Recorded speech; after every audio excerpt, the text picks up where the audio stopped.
Bharatiya Janata party प्रदेश कार्यालयामध्ये आयोजित या पत्रकार परिषदेमध्ये सर्व पत्रकार मित्रांचं मनापासून स्वागत। उभाटा गटाचे पगारी नेते जनाब संजय राऊत यांनी आज पत्रकार परिषद घेतली। आज मी संजय राऊत यांचं मनापासून अभिनंदन करतो की नाशिकमधली गुंडगिरी संपवल्याबद्दल देवाभाऊंचं त्यांनी कौतुक केलं, अभिनंदन केलं। संजय राऊत यापुढे तुम्हाला रोज पत्रकार परिषद घेऊन देवाभाऊंचं अभिनंदन करावं लागणार आहे, कारण ज्या पद्धतीनं नाशिकची गुंडगिरी संपवली तशीच महाराष्ट्रातली गुंडगिरी संपवण्याचं काम हे देवाभाऊंच्याच नेतृत्वामध्ये होणार आहे। संजय राऊत, तुम्ही नाशिकमध्ये संपर्क प्रमुख असताना काही लोकांना हाताशी धरून नाशिकमध्ये गुंडगिरी वाढवण्याचा प्रयत्न केला होता, नाशिकमध्ये गुंडगिरी करण्याचा प्रयत्न केला होता। आता देवाभाऊंचं सरकार आल्यानंतर सक्षम असलेल्या गृहमंत्री म्हणून आदरणीय देवेंद्रजी फडणवीस यांनी तो गुंड भारतीय जनता पार्टीचा आहे का, उभाटा गटाचा आहे का, आणखी कुठल्या पक्षाचा आहे याचा विचार न करता जो गुंड असेल त्याच्यावर कारवाई करण्याचे आदेश, त्याच्यावर कारवाई करण्याच्या सूचना पोलीस आयुक्तांना दिल्या आणि त्यानंतर तो पक्ष भारतीय जनता पार्टीचा कार्यकर्ता असला तरी त्याच्यावर कारवाई झालेली आहे। फक्त ही नाशिकला सुरुवात झालेली आहे। महाराष्ट्रात जो कोणी अशा पद्धतीची गुंडगिरी करेल त्याला देवाभाऊंच्या सरकारमध्ये निश्चितपणे शिक्षा मिळेल। संजय राऊत, नाशिकमध्ये तुम्ही संपर्क प्रमुख असताना मोठ्या प्रमाणात गुंडांना हाताशी धरून नाशिकची वाट लावण्याचा प्रयत्न केला होता, परंतु ते नाशिक आता रुळावर आणण्याचं काम देवाभाऊंच्या नेतृत्वामध्ये सुरू आहे। आज तुम्ही पत्रकार परिषदेच्या माध्यमातून आमच्या देवाभाऊंचं अभिनंदन केलं। यापुढे रोज पत्रकार परिषद घेऊन देवाभाऊंचं अशाच पद्धतीचं अभिनंदन तुम्हाला करावं लागेल, कारण देवाभाऊंचं सरकार हे लोकाभिमुख सरकार आहे। लोकांनी देवेंद्रजींचं मतांच्या रूपात अभिनंदन केलं। आज संजय राऊत ते पत्रकार परिषद घेऊन अभिनंदन करतात। यापुढे पुण्यातली गुंडगिरी असेल, ठाण्यातली गुंडगिरी असेल किंवा महाराष्ट्रातल्या इतर कुठल्याही शहरातली गुंडगिरी असेल, ते संपवण्याचं काम फक्त आणि फक्त देवाभाऊ करतील, कारण ते जनतेच्या आशीर्वादानं निवडून आलेले आहेत। नाशिकची खरं तर गुंडगिरी संपलेली आहे, दुसरीकडे पुण्यातल्या गुंडगिरी संदर्भामध्ये आता वक्तव्य केले जातात। त्यामुळे आणि त्यानंतर धंगेकर पण असं म्हणतात की भाजपचं देखील मला या कुठेतरी पाठिंबा आहे। कुठल्याही गुंडांना भारतीय जनता पार्टीचा पाठिंबा नाही आणि साथ नाहीये। रवींद्र धंगेकर यांनी थोडंसं आत्मपरीक्षण करावं। ते किती पक्ष फिरून कुठे कुठे गेलेत हे रवींद्र धंगेकर यांनी बघावं। गुंडगिरीची भाषा किंवा गुंडगिरी सहन करणारा भारतीय जनता पार्टी नाही। भारतीय जनता पार्टीचा कार्यकर्ता जरी गुंडगिरीत आढळला तरी त्याला अटक करण्याची हिम्मत भारतीय जनता पार्टीच्या मुख्यमंत्र्यांमध्ये आहे, महाराष्ट्राच्या मुख्यमंत्र्यांमध्ये आहे आणि देवाभाऊमध्ये आहे। त्यामुळं इतरांनी गुंडगिरीबद्दल बोलू नये। नाशिकमध्ये काय झालं ते आपण बघितलं। नाशिक अभी सुरुवात आहे। महाराष्ट्रातल्या सर्व शहरामध्ये गुंडगिरी, खंडणीखोर यांना हद्दपार करण्याचं काम हे निश्चितपणे सन्माननीय मुख्यमंत्री देवेंद्रजी फडणवीस करतील।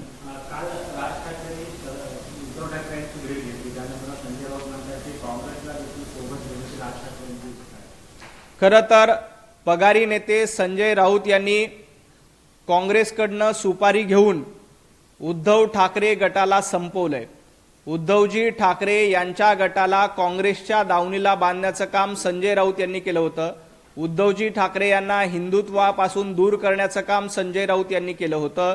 उद्धवजी ठाकरे यांना मराठी माणसापासून दूर करण्याचं काम संजय राऊत यांनी केलं होतं। आता राज ठाकरे यांच्या पक्षाला संपवण्याची सुपारी संजय राऊत यांनी घेतली आहे का, असा माझा सवाल आहे। ज्या पद्धतीनं सन्माननीय राज ठाकरे हे सातत्यानं हिंदुत्ववादाची भूमिका मांडतात, भोंग्या विरोधात राज ठाकरे यांनी अतिशय आक्रमक भूमिका घेतली, त्यामुळे अशा पद्धतीची आक्रमक हिंदुत्ववादी भूमिका घेणारे राज ठाकरे हे काँग्रेसला चालतील का? संजय राऊत जर का राज ठाकरे यांना काँग्रेसकडे घेऊन जाण्याचा प्रयत्न करत असतील तर आधी उद्धवजी ठाकरे यांच्या उभाटा गटाला काँग्रेसच्या दावणीला बांधलं होतं। आता राज ठाकरे यांना काँग्रेसकडे घेऊन जाण्याचा प्रयत्न करत असतील तर राज ठाकरे यांच्या पक्षाला संपवण्याची सुपारी देखील संजय राऊत यांनी घेतली का असा माझा सवाल आहे। याआधी संजय राऊत यांनी वंदनीय बाळासाहेब ठाकरे यांच्या विचारांचा अपमान करून त्यांची शिवसेना, त्यांचा उभाटा गट हा काँग्रेसच्या दावणीला बांधला होता। मला संजय राऊत यांना आणखी एक सवाल विचारायचा आहे। ज्या पद्धतीने स्वातंत्र्यवीर सावरकरांचा अपमान करण्याची भूमिका सातत्यानं राहुल गांधी आणि काँग्रेसचे नेते करतायत, सातत्यानं राहुल गांधी स्वातंत्र्यवीर सावरकरांचा अपमान करतायत, अशा स्वातंत्र्यवीर सावरकरांचा अपमान करणाऱ्या राहुल गांधींसोबत आणि काँग्रेससोबत राज ठाकरे जातील असं आम्हाला वाटत नाही। त्यामुळे राऊतांनी कितीही सुपारी घेऊन मनसेला संपवण्याचा प्रयत्न केला तरी ते त्यात यशस्वी होतील असं वाटत नाही, कारण राज ठाकरे हे आपली भूमिकेवर ठाम असतात। ते गेल्या काही दिवसापासून कट्टर हिंदुत्ववादाची भूमिका घेत आहेत। त्यामुळं काँग्रेसला राज ठाकरे यांचा कट्टर हिंदुत्ववादी चेहरा सहन होणार नाही, कट्टर हिंदुत्ववादी भूमिका काँग्रेसला पचनी पडणार नाही। त्यामुळे संजय राऊत यांनी कितीही प्रयत्न केले तरी पगारी नेते त्यात यशस्वी होतील असं मला वाटत नाही। रोहित पवार असं म्हणतात की ज्या होत्या ज्या निवडणुकीत होत्या आता त्या योजना ज्या आहेत मुख्यमंत्र्यांना नको आहेत, म्हणजे उदाहरणार्थ लाडकी बहीण योजना, ते सरकार जे आहे ते गुंडांचं आणि श्रीमंतांचं सरकार आहे असं रोहित पवार। रोहित पवार आपल्या आजोबांचा इतिहास योजनांबद्दल काय आहे ते थोडंसं बघावं आणि मग देवा भाऊंवर टीका करावी। तुम्हाला आठवत असेल तर विधानसभेच्या निवडणुकीला अशाच पद्धतीनं लाडकी बहीण योजना बंद करणार अशा पद्धतीची अफवा महाविकास आघाडी सरकारमधील महाविकास आघाडीतल्या पक्षातील लोकांनी त्यावेळेला उठवली होती की महायुतीचं सरकार आल्यानंतर लाडकी बहीण योजना बंद होईल, परंतु ती योजना बंद झाली नाही। उलट आता महिलांना त्यांचे हप्ते पोहोचवण्यासाठी सुरुवात झालेली आहे।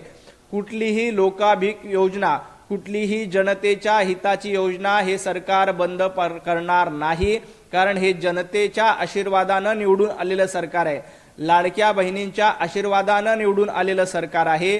त्यामुळे रोहित पवारांनी अशा अफवा पसरवणं बंद करावं। स्थगिती सरकार हे महाविकास आघाडीचं सरकार होतं, तर हे सरकार गतिशील सरकार आहे। एकनाथ शिंदेने सुरू केलेली माझी शाळा योजना आता बंद पडण्याच्या मार्गावर आहे। ऑक्टोबर महिना संपत आला तरी या योजनेबाबत कुठलीही घोषणा अद्याप खरं तर जनहिताची किंवा विद्यार्थ्यांच्या हिताचं सरकार हे देवेंद्रजींचं सरकार आहे। त्यामुळं अशा पद्धतीच्या अफवा पसरवणं विरोधकांनी बंद केलं पाहिजे। वेगवेगळ्या योजना ह्या विद्यार्थ्यांच्या हितासाठी असतात, काही योजनांमध्ये बदल करून पुन्हा नव्याने ते आणल्या जातात। त्यामुळे कुठलीही जनहिताची योजना, विद्यार्थी हितांची योजना बंद करणारे हे सरकार नाही। माजी विरोधी पक्षाचे अंबादास दानवे यांनी सकाळी एक ट्विट केलं आणि या ट्विटमध्ये अनेक योजनांचा समावेश केला आणि त्यासमोर या योजना बंद केल्या याची एक यादी दिली आहे। कुठेतरी योजना बंद करण्याचा मुद्दा विरोधकांकडून हायलाईट केला जातो, यावर काय?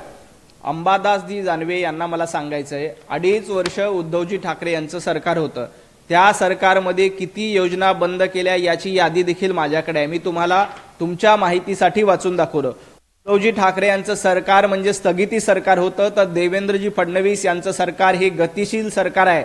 अंबादासजी दानवे, उद्धव ठाकरे मुख्यमंत्री असताना काय काय बंद केलं होतं जरा आठवून बघा। मुंबई मेट्रो कारशेडला कुणी स्थगिती दिली होती? उद्धव ठाकरेंनी स्थगिती दिली होती। कोस्टल रोड कुणीच थांबवला होता? उद्धवजींनी थांबवला होता। समृद्धी महामार्ग कुणी थांबवला? उद्धवजी ठाकरेंनी थांबवला। मराठवाडा वॉटर ग्रिड कुणी बंद केली? उद्धवजींनी बंद केली। जलयुक्त शिवार योजना ज्यातून आमच्या लाखो शेतकऱ्यांना पाणी मिळत होतं ती योजना कोणी बंद केली? उद्धवजींनी बंद केली। पीएम किसान योजनेचा निधी कोणी रोखला होता? उद्धवजींनी रोखला होता। पोलीस भरती कोणी रोखली होती? उद्धवजींनी रोखली होती। शिक्षक भरती कोणी रोखली होती? महाविकास आघाडीनं रोखली होती। ग्रामसेवक भरती कोणी रोखली होती? महाविकास आघाडीनं रोखली होती। महाराष्ट्रातली येणारी गुंतवणूक कोणी रोखली होती? उद्धवजी ठाकरे तुम्ही रोखली होती। एवढंच काय, पीएम आवास निधी ज्यामधून लाखो लोकांची घरं बांधली जातात त्या योजनेचा निधी देखील उद्धवजी ठाकरे तुम्ही वापरला नव्हता। उद्धवजी ठाकरे यांच्या काळात महाराष्ट्र थांबला होता, तर देवेंद्रजींच्या काळात महाराष्ट्र धावू लागलाय। उद्धवजी तुमचं सरकार हे गतिशील सरकार नाही तर स्थगिती सरकार होतं आणि देवाभाऊंचं सरकार हे गतिशील सरकार आहे. ही यादी अंबादास दानवे यांनी उघड्या डोळ्यांनी वाचली पाहिजे. आणि या यादीमध्ये स्पष्ट दिसतंय की जवळपास 51 जनहितांच्या योजना उद्धवजी ठाकरे यांच्या काळामध्ये थांबवल्या होत्या. म्हणून उद्धवजींना स्वतः शरद पवार यांनी देखील म्हटलं होतं की यांनी मंत्रालयाला देखील कुलूप लावण्याचं काम केलं होतं. अशा लोकांनी कृपया अभ्यास करून बोलावं. उद्धव ठाकरेंची सेना असेल आणि राज ठाकरेंची मनसे असेल आज पुन्हा एकदा आंदोलनाच्या रूपात एकत्र येत आहे. ठाण्यामध्ये आंदोलन दोघे मिळून करतात. खरं तर ठाण्यामध्ये आंदोलन करण्यापेक्षा मातोश्री 2च्या बाहेर जाऊन आंदोलन केलं पाहिजे. ज्या पद्धतीनं मुंबईमध्ये मुंबईकरांचं वाटोळं करण्याचं काम उद्धवजी ठाकरे तुम्ही मुख्यमंत्री असताना आणि महापालिकेमध्ये तुमचं सरकार असताना केलं होतं, आताचं सरकार हे जनतेचा हिताचं आहे. त्यामुळं त्यांना मोर्चा काढण्याचा अधिकार नाही. उभाटा गटाला मोर्चा काढायचाच असेल तर तो मातोश्रीच्या बाहेर काढला पाहिजे. त्या मोर्चामध्ये उद्धवजी ठाकरे येऊन उत्तर दिलं पाहिजे की मुंबईचं वाटोळं का केलं, महाराष्ट्राचं वाटोळं का केलं. जनतेनं विधानसभा निवडणुकीत अशा पद्धतीनं महाराष्ट्राचं वाटोळं करणाऱ्यांना उत्तर दिलेलं आहे. संजय राऊत असं म्हणाले की एकनाथ शिंदेचा जो पक्ष आहे तो दिल्लीचा पक्ष आहे, त्यामुळे या संदर्भात कुठलाही निर्णय जर घ्यायचा असेल तर शिंदे तो निर्णय महाराष्ट्रात घेऊ शकत नाही, तो निर्णय दिल्लीतच. खरं तर गेल्या काही दिवसांपासून संजय राऊत आणि उभाटा गटाचा कुठलाच निर्णय मुंबईमध्ये होत नाही. उभाटा गट ही सोनिया गांधी आणि राहुल गांधी यांची बेनामी शाखा आहे. ज्या पद्धतीनं गेल्या काही दिवसांपासून उद्धवजी ठाकरे आणि संजय राऊत यांनी उभाटा गट दिल्लीच्या दरबारात जाऊन बांधून टाकला, काँग्रेसच्या दावणीला उभाटा गट बांधलाय आणि एकही निर्णय उद्धवजी ठाकरे महाराष्ट्रात घेऊ शकत नाहीत. राज ठाकरेंना सोबत घ्यायचं का हे त्यांना महाराष्ट्रात त्याचा निर्णय उद्धवजी ठाकरे तुम्हाला घेता येत नाही. मातोश्रीवर आणि राज ठाकरेंसोबत आतापर्यंत तुमच्या मला माहिती की 6 वेळेला बैठक झाल्या. 6 वेळेला बैठका घेऊन देखील तुम्ही दोघं भाऊ एकत्र येण्याची घोषणा करू शकत नाही. कारण तुम्हाला सोनिया गांधींचा हिरवा कंदील लागणार आहे, तुम्हाला राहुल गांधींचा हिरवा कंदील लागणार आहे. जोपर्यंत राहुल गांधी आणि सोनिया गांधी हिरवा कंदील दाखवू शकत नाही तोपर्यंत राज ठाकरेंना तुम्ही सोबत घेऊ शकत नाहीत. तुमचा निर्णय दिल्लीवर होणार आहे. राज ठाकरे आणि उद्धवजी ठाकरे 6 वेळेला भेटून युतीची घोषणा करत नाहीत, आघाडीची घोषणा करत नाहीत. त्याचं कारण काय? राहुल गांधींनी संजय राऊतांना स्पष्टपणे सुनावलंय की जोपर्यंत आम्हाला विचारत नाहीत तोपर्यंत राज ठाकरेंना सोबत घेऊ नका, त्याबद्दलची घोषणा करू नका, असं राहुल गांधींनी उद्धवजी ठाकरेंना सांगितलंय, संजय राऊतांना सांगितलंय. त्यामुळं 6 7 वेळेला भेटून देखील या दोघांची युती होत नाही. जोपर्यंत सोनिया गांधी आणि राहुल गांधींच्या दरबारातून यांना परवानगी मिळत नाही तोपर्यंत यांच्या आघाडीचा किंवा युतीचा निर्णय होणार नाही. हर्षवर्धन सपकाळांनी ट्विट केलं आहे. त्यांचं असं म्हणणं आहे की मुख्यमंत्री जे आहे ती माध्यमांची मुस्कटदाबी जाहीर करत आहे.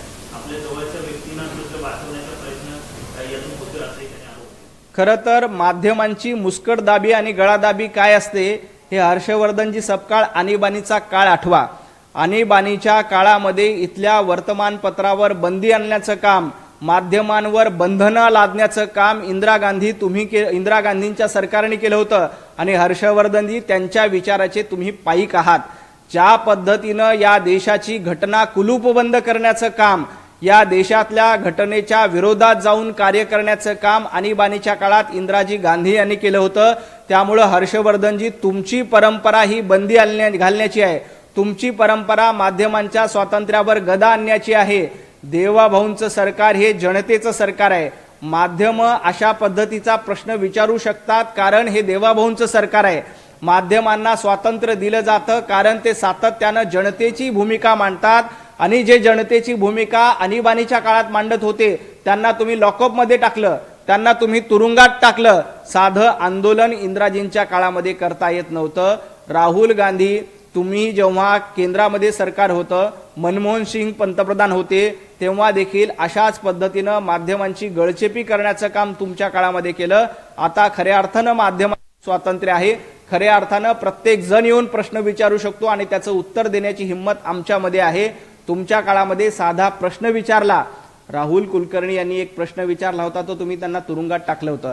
अर्णब गोस्वामी यांनी एक प्रश्न विचारला होता तर त्यांना तुरुंगात टाकलं होतं. आमचे मित्र राहुल झोरी यांनी एक बातमी केली होती तर त्यांना गुन्हा दाखल केला होता. काही लोकांनी साधा बातमीमधला प्रश्न विचारला, तुमच्या विरोधामध्ये एक बातमी केली तरी आमच्याकडे दंडुके आहेत, त्यांनी सोलून मारू, अशा पद्धतीची भूमिका तुमची होती. एका नौदल अधिकाऱ्यानं कार्टून फॉरवर्ड केलं होतं म्हणून त्याचा डोळा फोडणारे महाविकास आघाडीमध्ये तुम्ही होतात. हर्षवर्धनजी, तुमची ही टीका देवाभाऊंकडे नसेल तर उद्धवजी ठाकरेंकडे आहे, कारण त्यांचं सरकार तसं होतं. काल हर्षवर्धन सपकाळांनी मुख्यमंत्री देवेंद्र फडणवीस यांची तुलना नथुराम गोडसे सोबत केली. ज्या पद्धतीने नथुरामनी आधी गांधींच्या पाया पडला आणि मग गांधींची हत्या केली, त्याच पद्धतीनं फडणवीस सुद्धा शांत डोक्याने राज्यामध्ये अशा अनेक गोष्टी करतात. मी हर्षवर्धन सपकाळ यांची तुलना जनरल डायरशी करतो.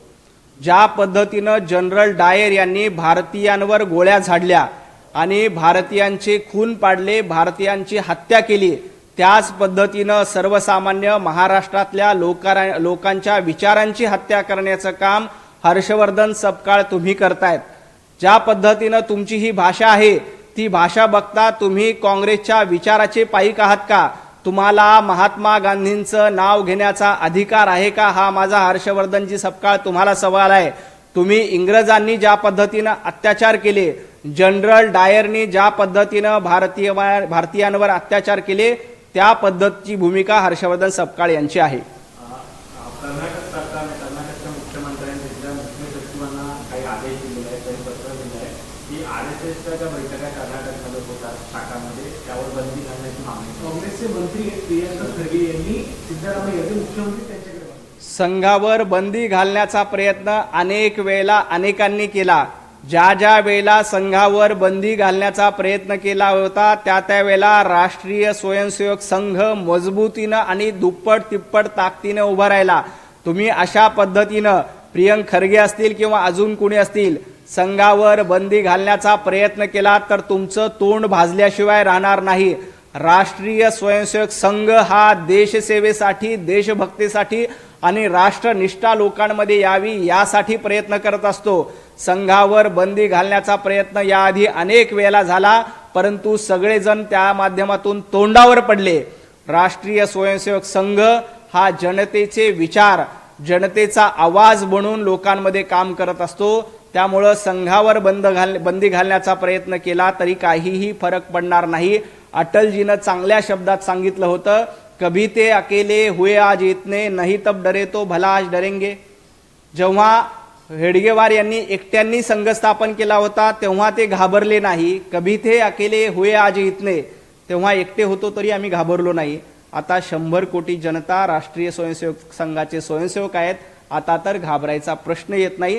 काँग्रेसनं कितीही प्रयत्न केले तरी जनता त्यातून निश्चितपणे उत्तर देईल. काल संजय राऊत यांनी जो आग्रह केला सामना त्यांनी म्हटलं की भारतीय जनता पक्ष आणि संघ परिवाराने सध्या जो धर्म पोचला आहे तो खरा हिंदू धर्मच नव्हे आणि राम मंदिराच्या नावाने भाजपने राजकीय जनता केली. संजय राऊत यांनी धर्मांतर केलेलं आहे.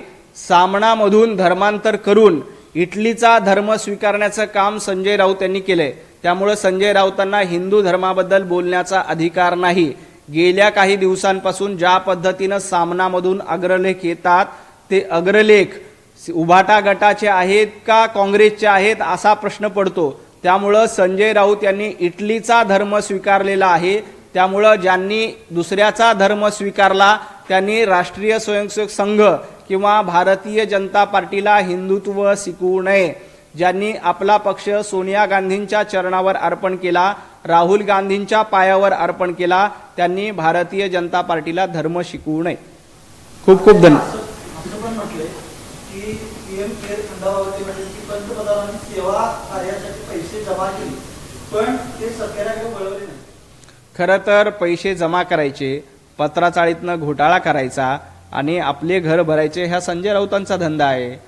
100 कोटी रुपये रोज वसुली तुम्ही करत होतात. किती हिशोब लावला तर किती होतो माहिती आहे? अडीच वर्षाचा 9.5 लाख कोटी रुपये यांनी जमा केले. 9.5 लाख कोटी रुपयाचं काय केलं? ते 9.5 लाख कोटी रुपये कुणाच्या घरात गेले याचं उत्तर आधी संजय राऊतांनी द्यावं आणि मग इतर याच्यानंतर बोलावं. भाजप आमदार गोपीचंद पडळकर यांचे व्हायरल होते.